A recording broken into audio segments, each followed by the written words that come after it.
Hello ನಮಸ್ಕಾರ. ನಾನು ನಿಮ್ಮ ಪ್ರೀತಿಯ ಪರಶುರಾಮ್ ಮಾತಾಡ್ತಾ ಇದ್ದೀನಿ. ಸ್ನೇಹಿತರೆ, ನಾನು ಇವತ್ತು ಹೊಸ ವಿಷಯದ ಬಗ್ಗೆ ನಿಮ್ಮೊಂದಿಗೆ ಹೇಳಕ್ಕೆ ಬರ್ತಾ ಇದ್ದೀನಿ.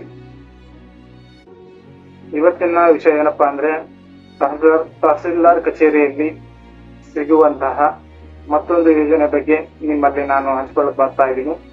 ಮೊದಲನೇದಾಗಿ, ಇವತ್ತು ವಿಧವಾ ವೇತನ ಪಡೆಯಲು ಬೇಕಾಗುವ ದಾಖಲೆಗಳು ಮತ್ತು ಅದಕ್ಕೆ ಯಾವ ಅರ್ಹತೆಗಳಿರ್ಬೇಕು ಅನ್ನೋದ್ರ ಬಗ್ಗೆ ನಾನು ಇವತ್ತು ಹೇಳ್ತಾ ಹೋಗ್ತೀನಿ. ದಯಮಾಡಿ ಎಲ್ಲರೂ ಗಮನಿಸ್ತಾ ಹೋಗಿ.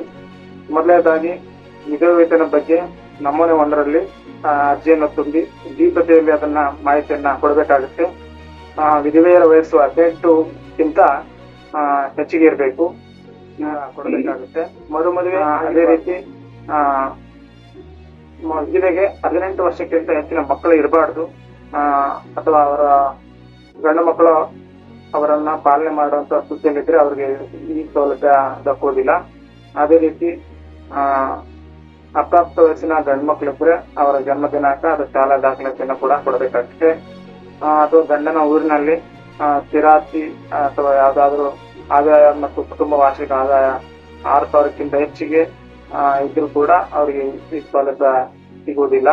ಅದೇ ರೀತಿ ಇತ್ತೀಚಿನ ಅರ್ಜಿದಾರರ 4 ಫೋಟೋಗಳನ್ನ ಕೊಡಬೇಕಾಗುತ್ತೆ ಮತ್ತು ಸ್ಥಳೀಯರಿಬ್ಬರ ಪರಿಚಯಸ್ಥರ ಒಂದು ಪ್ರಮಾಣ ಪತ್ರನ ಕೂಡ ಕೊಡಬೇಕಾಗುತ್ತೆ. ಜೊತೆಗೆ ರೇಷನ್ ಕಾರ್ಡು ಕೊಡಬೇಕಾಗುತ್ತೆ. ಈ ಮಾಹಿತಿ ತಮ್ಗೆಲ್ಲ ಇಷ್ಟ ಆದ್ರೆ ಲೈಕ್ ಮಾಡಿ, ಶೇರ್ ಮಾಡಿ ಮತ್ತು ಇತರರಲ್ಲಿ ಹಂಚಿಕೊಳ್ಳಿ ಅಂತ ಹೇಳ್ತಾ ಮುಂದಿನ ವಿಡಿಯೋಗಳಿಗೆ ನಮ್ಮ ಚಾನಲ್ಗಾಗಿ ಸಬ್ಸ್ಕ್ರೈಬ್ ಮಾಡಿ ಹೊಸ ವಿಷಯಗಳನ್ನು ತಿಳಿದುಕೊಳ್ಳಿ. ನಮಸ್ಕಾರ.